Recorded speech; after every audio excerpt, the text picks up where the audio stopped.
Types of research. This lesson will be looking at basic and applied research.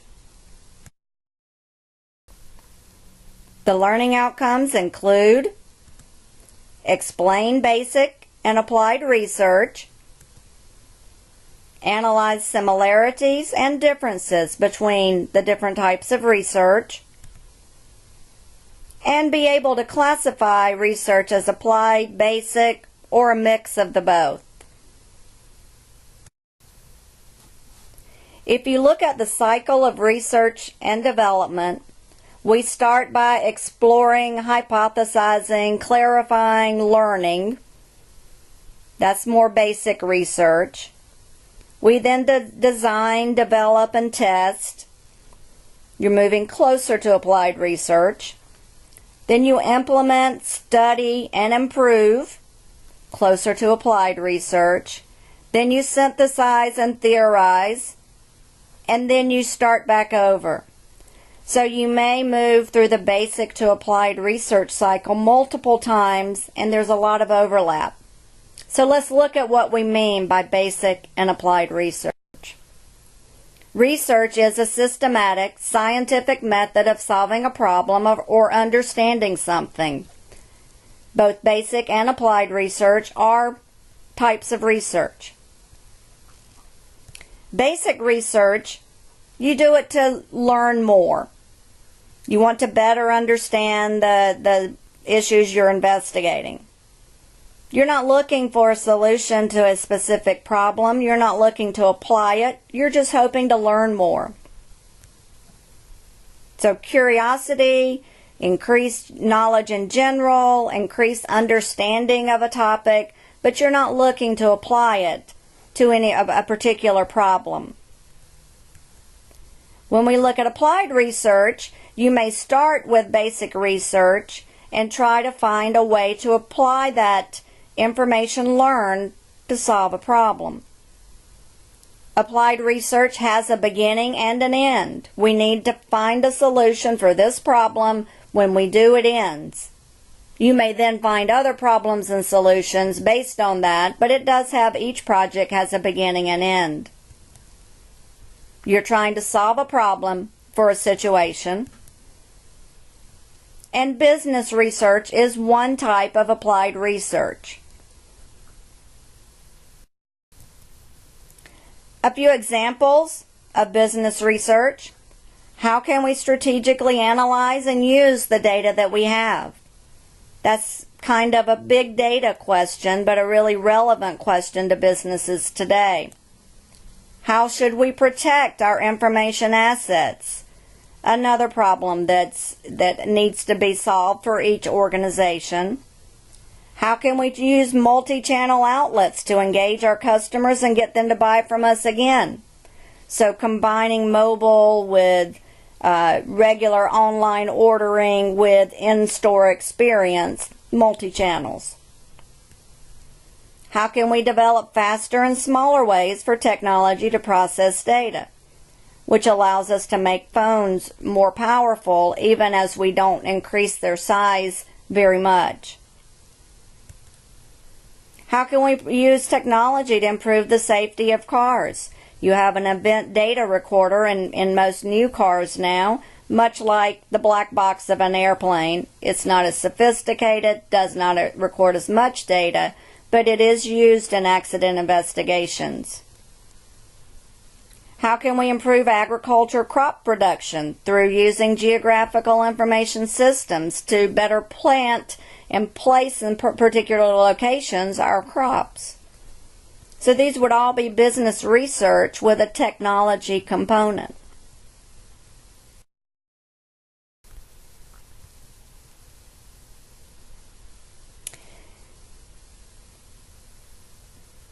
You've got Dr. George Smoot, who is at the University of California at Berkeley, and he made a very good point.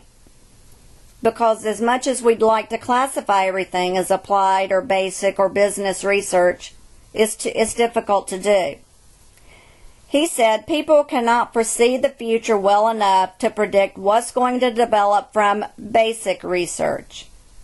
If we only did applied research, however, we would still be making better spears. So you need applied and basic research. Both contribute to long-term development and movement forward for a society. Let's look at a couple of examples of that. So government or any investment in basic research today, this is one that happened in the past you may be familiar with. The Digital Library Initiative, which was a $4.5 million National Science Foundation grant awarded to Stanford. And it wanted to develop technologies for integrated and universal library with uniform access to the emerging network systems. This is at the boom of the internet age and access to the World Wide Web, really. Well, it turned out a couple of people who worked on this were Larry Page and Sergey Brin. You can see their picture here. And they were graduate students at Stanford and worked for a part of this grant. They ended up publishing the PageRank citation ranking, bringing order to the web. Now, at the time, however, Page uncovered more. He uncovered what they call the missing link in web page ranking. He noticed that collectively all of these links provided a way to naturally select the best search results. Now, this was during and after the grant that he came up with these ideas, but an initial investment by the government ultimately led to innovation in the future that wasn't envisioned at the beginning. Now we have Google.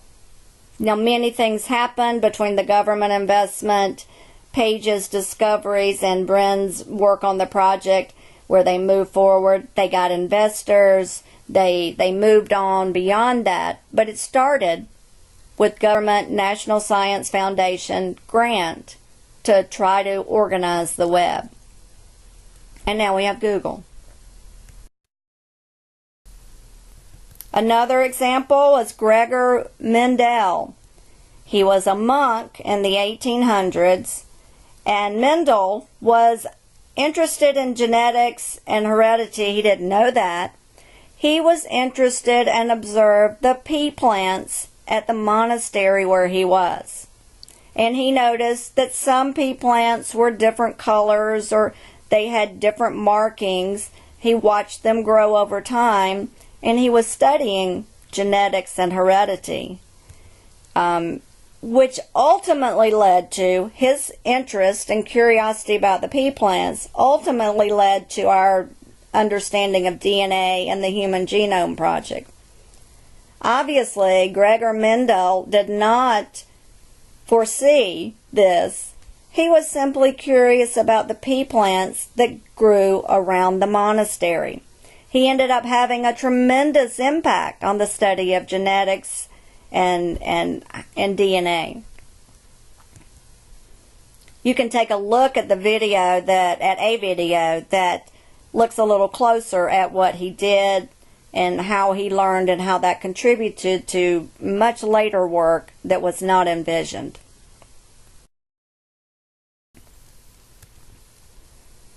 NASA did much basic research into how things work in space. They did things that were just to understand the environment, how animals lived in space, how plants lived in space, how to solve problems related to what the astronauts encountered in space. So it was some basic, just learning more about our universe, some applied, let's solve this problem for this astronaut. Many practical uses here back on Earth have come out of NASA's ventures into space, like artificial limbs, golf clubs that will allow you to hit further, and shoe insoles and tennis shoes and others that are cushioning and may have more spring in them. There are many, many other inventions that have come out of this, including freeze-dried food, meals ready to eat. Not sure if that's a good invention, but it came out of NASA's study of how things work in space. Basic research.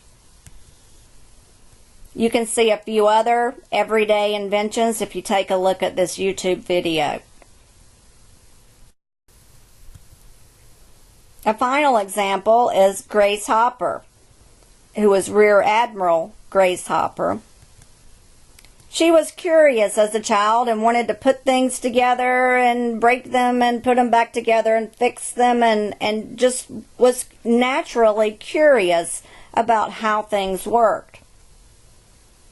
So when technology came about, she was curious about it as well. Her work, as well as the work of others, eventually led to having compilers. So computers didn't just do mathematical functions, adding, subtracting, multiplying, dividing. They could do more. Having languages, natural languages, not zeros and ones like assembly language was, but languages like COBOL and Fortran. She's one of the founders of information technology as we know it today, and she's often overlooked. So you can learn a little more about her at this link or at the YouTube video given here. She's a fascinating woman who did a lot to advance technology.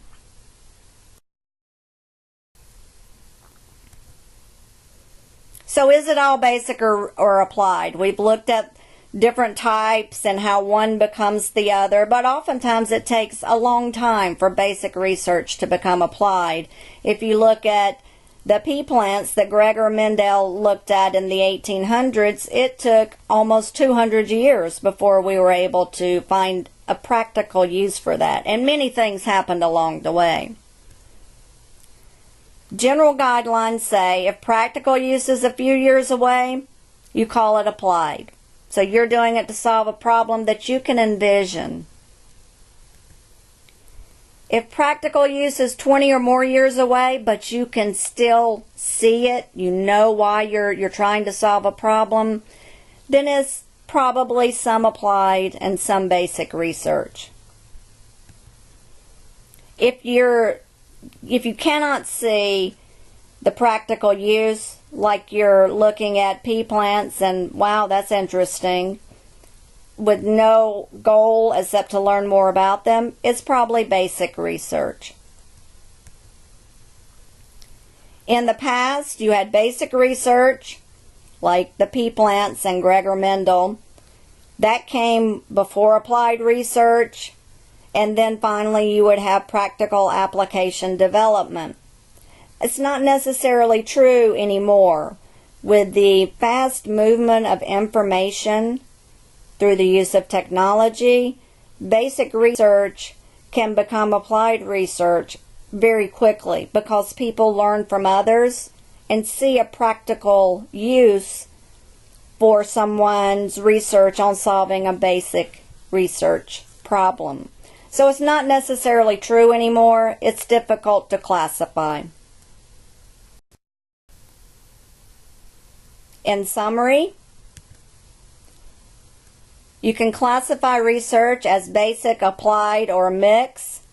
Basic research, you do it because you want to learn more. You're curious. You don't have an immediate application that you can envision.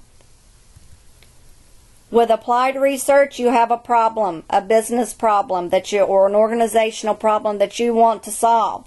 It has a beginning and end. That's the purpose of your research. Today, with the fast movement and sharing of information through technology, there is great overlap between basic and applied research. People learn from others very quickly, much more quickly than you did in the past. So it's hard to classify research as only basic, only applied. Much of the research that's done has a mix of the two. As long as we're advancing and learning, it really doesn't matter if it's basic or applied. We're completing scientific research, we're learning more about our environment, and we're solving problems.